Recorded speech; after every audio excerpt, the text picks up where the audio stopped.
Hi y'all, this is Wayne here, and I would like to say thank you to the people who subscribed my channel from my ex-Christian video. There was about 25 new subscribers for the ex-Christian video about how I left the faith, and I thought it'd be very nice to have my friend who is an ex-Muslim share his experiences. And so we're going to ask each other questions about this. So I would like to give a warm welcome on a cold, snowy day in the Bronx in front of Poe Cottage. I would like to give a warm welcome to my friend Saeed. Thank you, Wayne, for all of this. And I would like to introduce myself. My name is Saeed. I born in Saudi Arabia. I'm ex-Muslim right now, and I'm glad that we will have a conversation with Mr. Wayne here to talk about the process until I become ex-Muslim and what make me left Islam as a religion. Sure. I born in Saudi Arabia. I raised up as a Muslim around Muslim world, like the country who has two holy places for Muslims community, which is Mecca and Al-Medina. They call them Al-Haramain, that two holy places for Muslim people. The third one is in Israel, which is the Al-Aqsa. Al-Aqsa, yeah, that's the third one. So I didn't know any religion except Islam, which is I grew up reading a Quran. I believed in the Quran.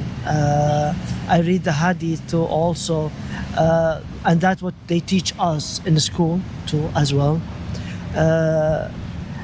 And I didn't expect one day that I'm going to become an atheist. It's not even in my imagination, you know.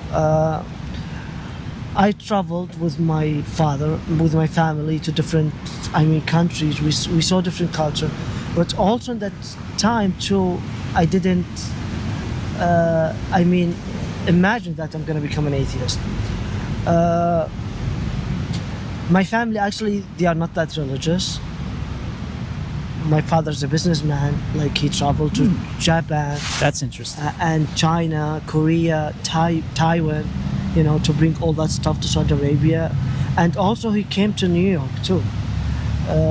So he had a business with all these places, and he all the time received a lot of businessmen from those countries to visit his office in Saudi Arabia.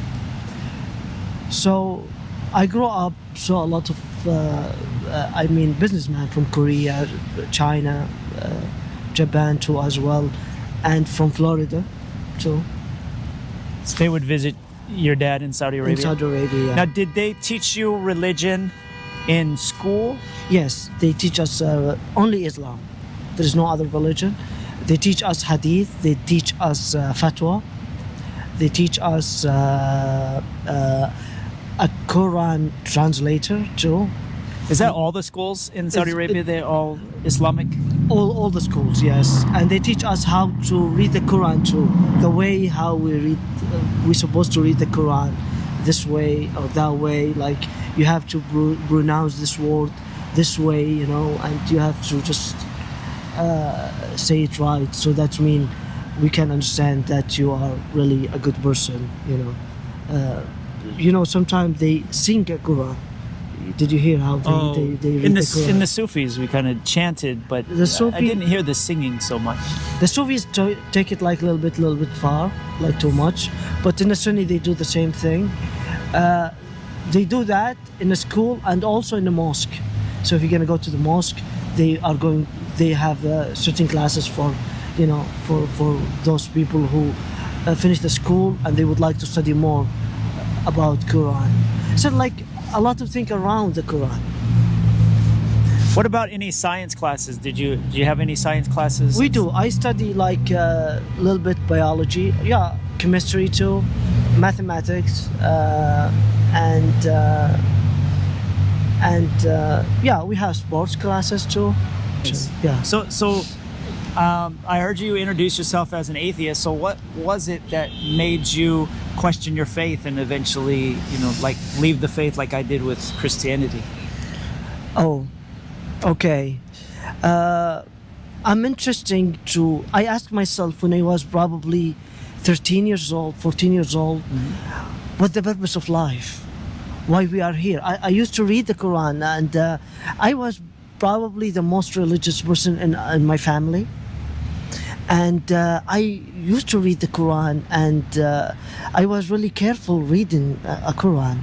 So I was reading each surah by itself to try to understand the stories in the Quran. And I was asking like some of my family member about Quran, but no one knows any, they were not religious. And after that, like, I like to read. So I read different things about Islam, and I was like believing in Islam 100%. That probably no chance. This is the only God. This is the only true religion that I'm supposed to follow. You're locked in. Yeah, I can relate to and that. also I was asking people to go to mosque, like our neighbor who were playing. So you were gathering up neighborhood friends and saying, let's go to the mosque. Let's go to the mosque. Like, it's time to pray. Why you are praying? Why you are playing? It's time to go to pray and then go back to do whatever you want to do. I used to also sit outside in the street, give people breakfast in Ramadan, at the traffic light, because everyone sit at his home or her home, waiting until the adhan gonna start so they can start eat. I remember that I was sitting outside in traffic light waiting and before the adhan and give people like dates and water and Okay. asking. So you were like helping people out, volunteering to let people breakfast. I mean, at that time, and we were asking God. We're being interrupted by the fire department. Okay. And we were asking God, and we were doing good things to humanity, and we were asking God for helping us. I mean, after life, yeah. And there is a long story. It's a long process to become an atheist. I cannot just say it. I can relate to that too. Yeah.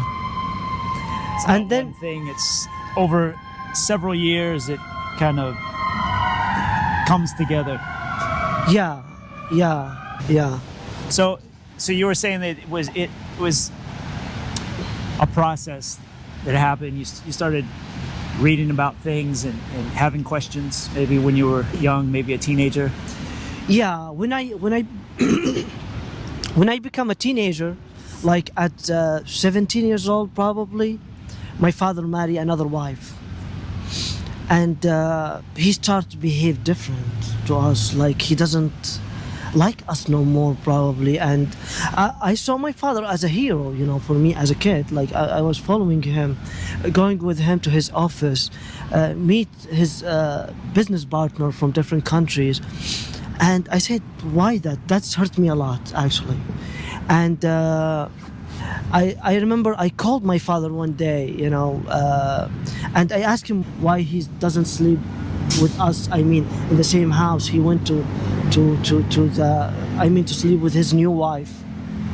So I said, what's wrong? What's happened? Just so I understand, like, your father had a new wife, and he was like, he stopped coming home, right? Yes. So he was staying overnight somewhere, and you were like, hey, where's my dad, right? Yeah, where's my dad? Like, he's disappeared. And I'm sure a lot of us can relate to that, people who've gone through divorce. Yeah. But I guess it was different because you're in Saudi Arabia, and the culture and the laws, the legal system is different. So. Yes, and that's what's happened. Exactly, and that's what I'm gonna come to talk about it. And then, like, the situation is getting worse and worse and worse.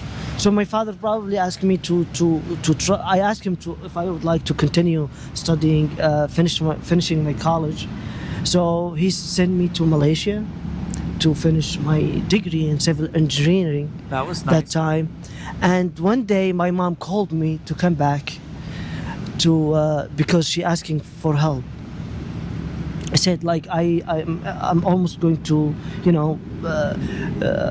continue to study my civil engineering at the university, but she told me it's very important to come because we need your help. Otherwise, your father gonna do a lot of bad things to me, to your brothers, to your sisters, and we need support. So choose your education or us. Your mother said. My mom said that. So your mom yeah. said that if you don't leave school and come home, that your father will be abusive. That's right. Yes. So I came back to Saudi Arabia, which my father didn't expect that I'm going back. And I saw strange thing happen at the house. My mom was cooking and his new wife just chilling, hanging out in the house, And my father, like, that's normal for him because he would like just to benefit himself as like any dictatorship without no laws, he can, and the law support, his decision, the humanity, the religion, the Quran. So did your I didn't, yeah. In this country, if something happened like that, let's say a man and a wife, let's say the man decides that he's going to have a new wife, and they're going to get divorced. Usually, like the woman still has the rights to like half of the house or like half of things By law. by law. Yeah. But I don't think it's like that there, right? Like, do the women have any rights of any of the property? Thank you for asking this question. That what's happened when I saw my father become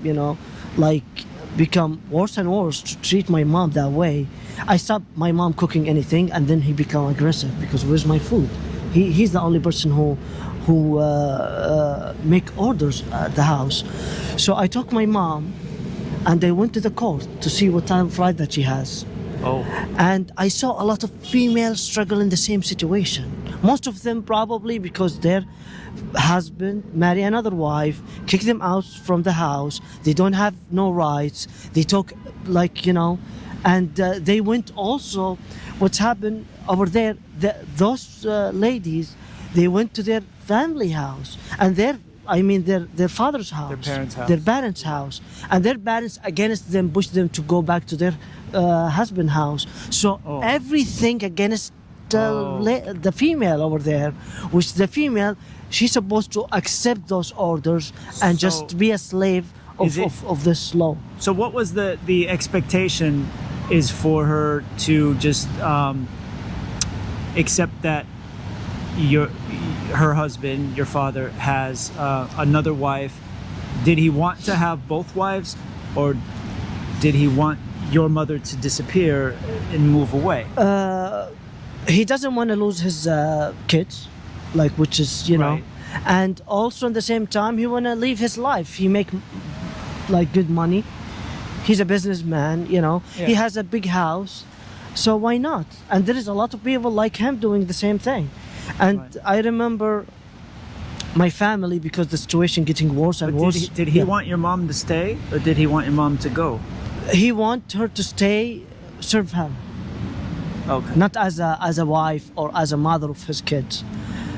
So I said no for this thing, and I stand up that time.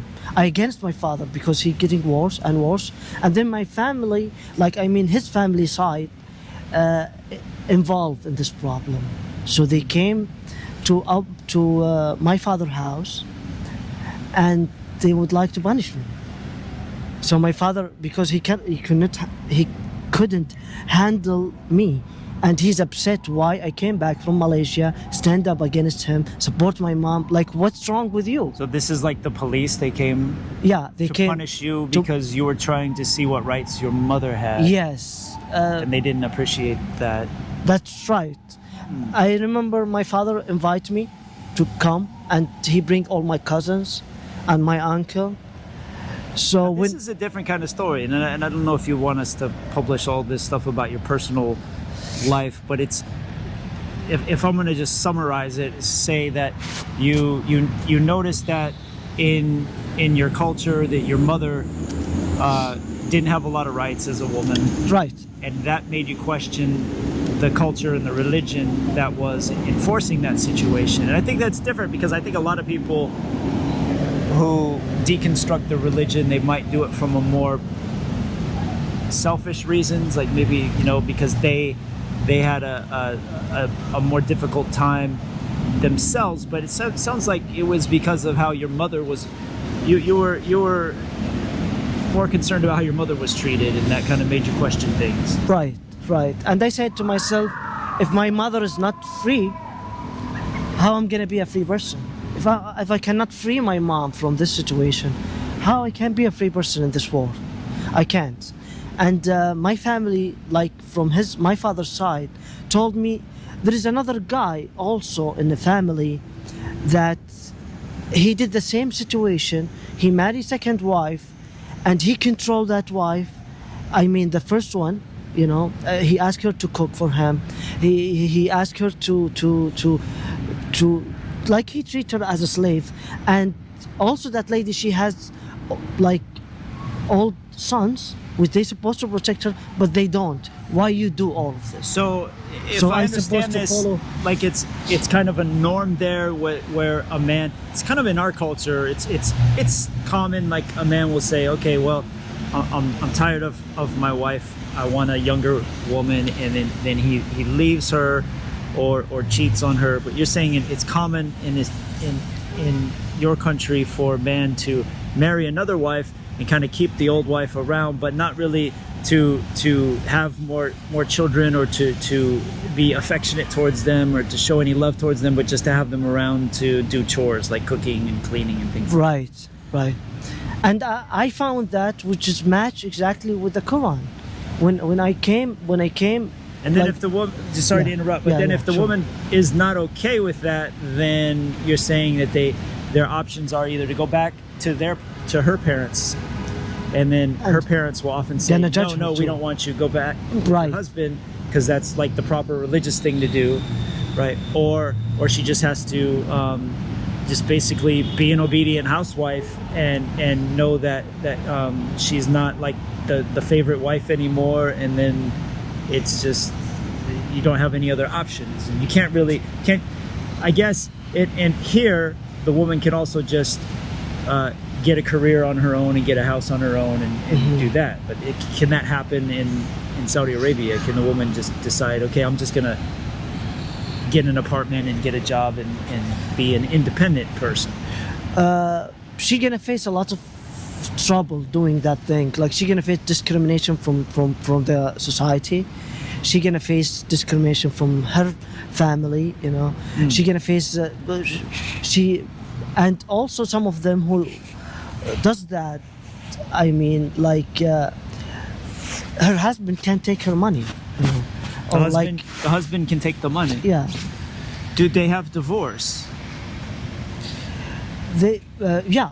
they have divorce, but also the husband can decide if he would like to divorce her. He gonna say, you are divorced. He allowed to say 3 times, you divorce, you divorce, you divorce. Okay. But she cannot come back to him.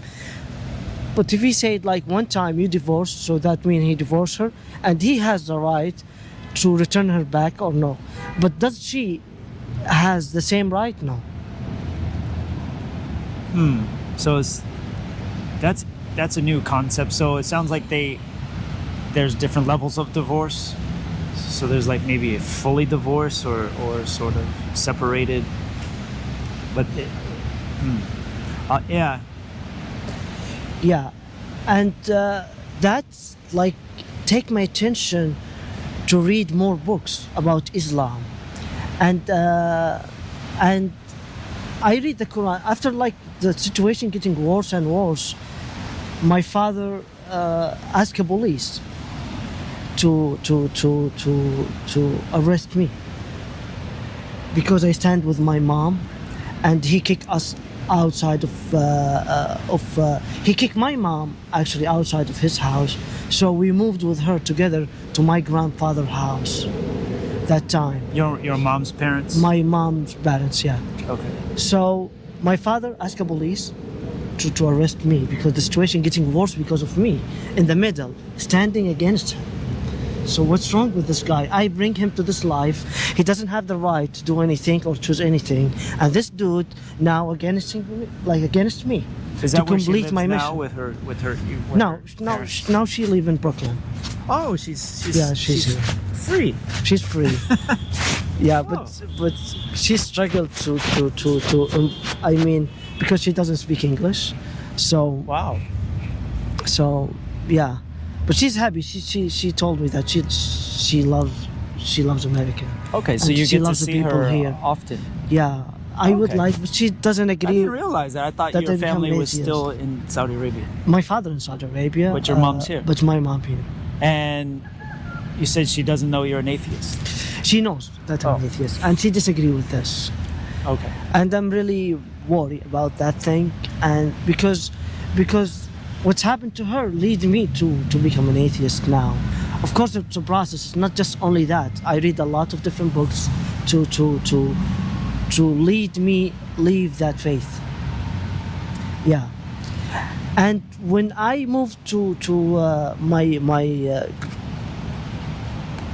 grandfather's house, which father of my mom, I don't have money that time, and I saw a lot of people, they disrespect me.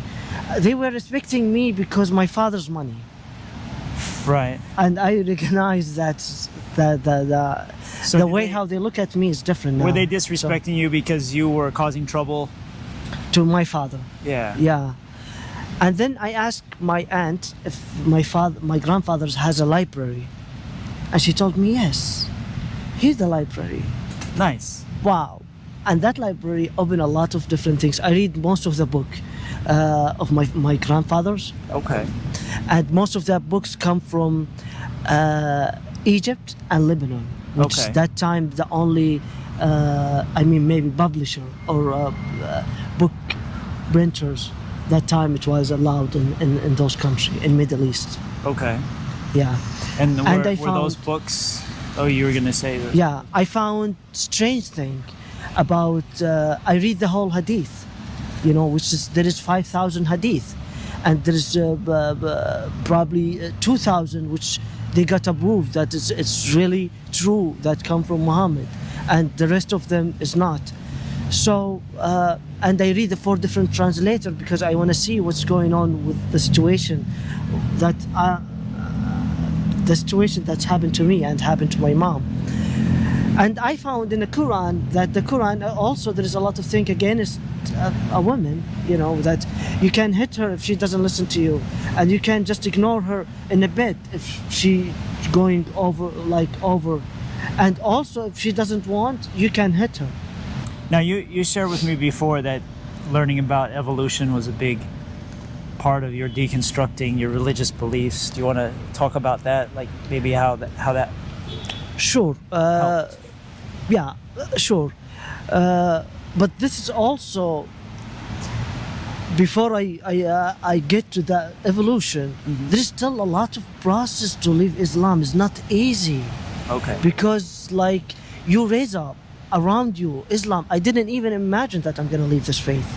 So to arrive to discover evolution or Charles Darwin, this is still far away because there is a lot of thing in a book, which there is history of Islam. They were fighting with each other since Muhammad died. So way to take before that you power. ever learned, just to summarize, Yeah, way before you ever got to that point where you started learning about evolution, and in that point, you were noticing how your mother was being treated in society, and that was seemed to be approved by your religion. And then you started reading about the history of your own religion more, reading about the hadith and reading more about the laws and just learning about the religion itself, which is very similar in my experience when Yeah. I just sat down and actually read the whole Bible. I was just put a lot of questions in my mind. Some of this just doesn't sound like it's from any God. It just sounds like something that people created to rule, govern a society. It didn't seem like it was anything magical or divine. Yeah, yeah. That's what exactly what's happened. I start read about Islam by itself, not just what's focus about what's happened to my mom. I that from that time, I start questioning Islam by itself. So I read the history, what's happened to Muhammad, how he became prophet, who helped him to write his book. After Muhammad died, there is one who lead Islam after Muhammad, his name Abu Bakr. They called him four men who lead Islam after Muhammad. Let's put a pause here. Let's go back and dry off. Yeah, sure. Because I didn't realize it was going to be this wet and snowy. Cool. But and we can we continue. had a good conversation. Oh yeah. Oh. We can continue more when we get back Yeah, and sure. dry off a bit. And we're back. Welcome. Welcome to Ex-Christian, Ex-Muslim. I'm Wayne, and this is my friend Saeed. Saeed. Yeah. Thanks for being here, Saeed. We were just out conversing in the snow, and it got too cold and too wet, so here we are in the dryness. And so we can continue our conversation. You know, you were talking about how you had been in Saudi Arabia and you had experience with your parents were kind of splitting up, and you noticed that your mother didn't have a lot of rights in the situation, and it made you start questioning about some of the things in your culture and your religion, and you had some confrontations with authorities there. So I'll just let you continue if you want to add on like what happened from there, or talk more about what we were talking about. Yeah, sure. As I mentioned earlier, that I didn't even imagine that I'm going to leave this faith one day. I thought, like everyone, that which I believe is the only true God, a true prophet. Muhammad called himself as a last prophet, and who has the only true word which come from God. So I believe that totally. And since which has happened to my mom, and they went to the court, and my father made a report about me, and then the police try to find me, because that report, because if you don't listen to your father, you belong to your father. So you are not an individual person who has an individual mind to think about yourself or your belief. So I felt that I'm in really danger, especially that when I read the history of Islam, and I saw how Islam, since Muhammad created Islam, and what's happened after he died, we'll say there is a four men who Muhammad chose who gonna lead Muslim community that time, and they were fighting with each other, which the first one, his name Abu Bakr, as-Siddiq, that means he's honest and he didn't lie at all in his own life, so Siddiq is mean honest. The second one, Omar, and when Abu Bakr died, Omar come after, and when Omar died, Uthman come after, and when Uthman died, Ali come after. And Uthman, they killed him. Ali also, he got killed, because when you read the history of Islam, which they were fighting about power and money. So Typical. From that time, you start questioning more and more about what's happened in the early history of Islam and what's happening now. So you compare this to that. So are these it's not guys involved in the division between the Shia, the Sunni? Yeah, and that's what they were fighting between Shia and Sunni, that they said some of Shia, like there's different version of Shia too, and there's different version of Islam, Sunni too. So what the Shia said, that God supposed to send the angel with his name Gabriel. Gabriel, yeah. Gabriel. We have the same, you see, similar. Angel that. Yeah, he's been around, that character. Yes, he were flying in the sky, looking to which supposed to deliver God, and Shia said that God gave the message to Gabriel, and he gave it to Muhammad, and he's supposed to give it to Ali. But he made a mistake. So some Shia, they believe in that way, like that Gabriel, he's supposed to give Ali the message, yeah. God's word. And some of them, they said, because Ali and Muhammad, they are relatives, cousin. So Abu Bakr, he not supposed to get to lead Muslim community after Muhammad. Ali is supposed to lead. I remember hearing about that when I was in the Sufi school. That there was kind of a split early on, like who the successor was after Muhammad, and they were like still fighting to this day over who was the successor. So when you read all of this thing together, you realize there is something wrong. There is no integrity. There is no, justice. There is all fighting about money and power. That time, under the name of God, using people who need hope to believe in God, and to have that hope that they are going to have a good life after their life on earth. I had a similar experience when I was a teenager and just reading through the Bible, starting at the beginning, reading through the Old Testament, seeing that this is very much a human thing. Just reading it straight through, and some of the things that I read just shocked me. Just talking about how to treat certain people, sentence them to death, and just these terrible judgments, and God commanding that armies go and slaughter people, and just terrible, saying that people are going to be